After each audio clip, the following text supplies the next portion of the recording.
Zohran Mamdani's New York City rent freeze is step one in a greater plan to eliminate private ownership of real estate. If you're a real estate investor, you need to really pay attention to what's going on here. Mayor of New York here is Zohran Mamdani. He says that he's going to take some aggressive legal actions against these landlords if they don't get their buildings up to code. Now, what does that mean? Well, potentially, he says that he can transfer private property back to the community. Back to the community. What is meant by that? When the community didn't own it in the first place, but it's part of a grander narrative, a populist narrative in New York City that Zohran Mamdani is going to use to seize ownership of private property and not just real estate. Remember, in the mind of the socialist, there is no such thing as individually owned private property.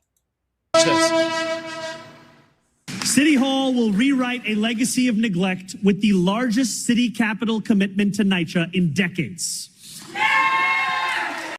What are they cheering about? They don't know. By the way, NYCHA, New York City Housing Authority. $5.6 billion over 5 years. And we will do all of this while ensuring that NYCHA remains publicly owned and publicly operated.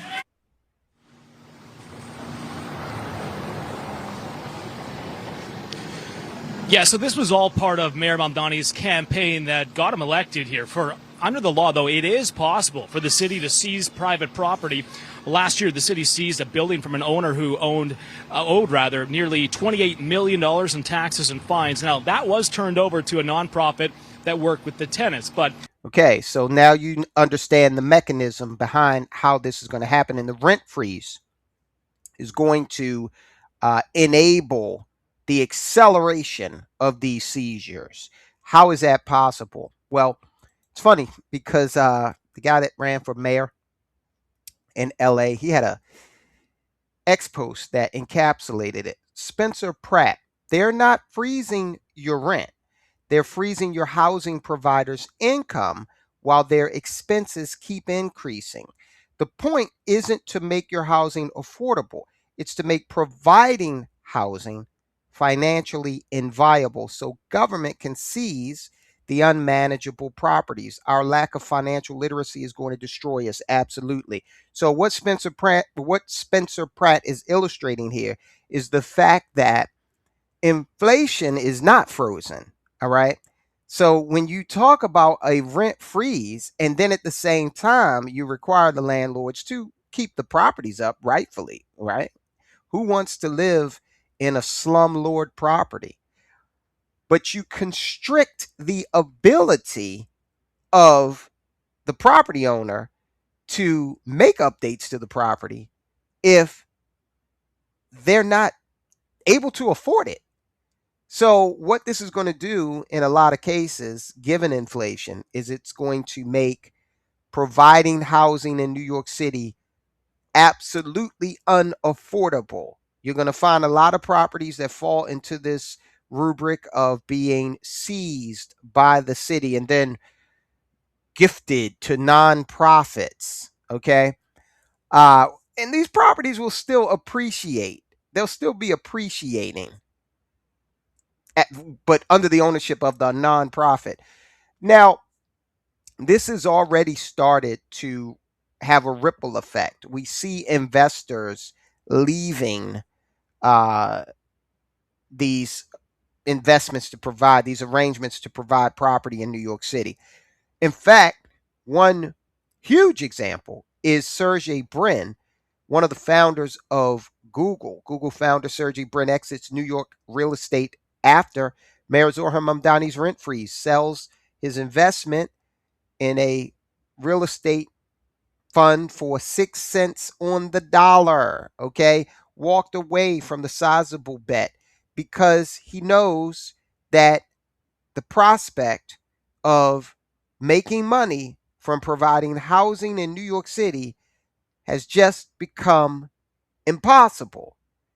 So, what are you going to have? Well, you're going to have less housing, which is going to drive the prices up.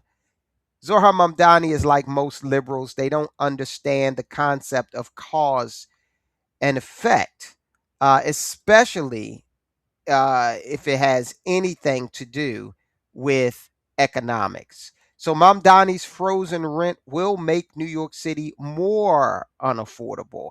Uh, in the way that I just described to you, and because so many of his followers are absolute illiterates when it comes to economics,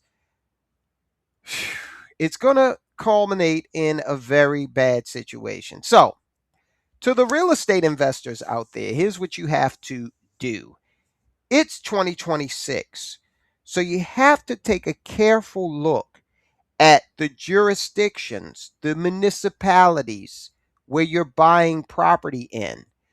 Because if they have arrangements like this, if they have socialists running the city or county where you're interested in buying property, you can expect to run into these problems, especially if you have a long term approach. So, this will have a ripple effect. It's going to extend beyond just New York City because savvy investors are definitely going to take a closer look at the jurisdictions they are interested in buying property in, because you could turn around and if it's a deep blue enclave, then hey, maybe the citizens put in an avowed socialist like Zohran Mamdani one day. And maybe that avowed socialist says, hey, I want to freeze the rent. Watch what happens in Seattle. Watch what happens in LA. They look like they're going socialist here very, very soon.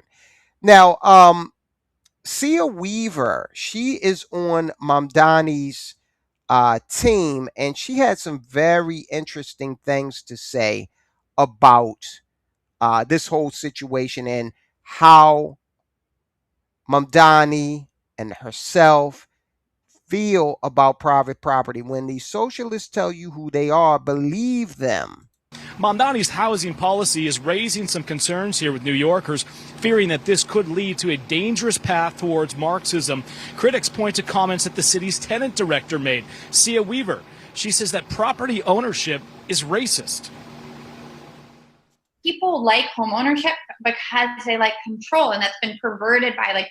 No, people like home ownership because they like equity.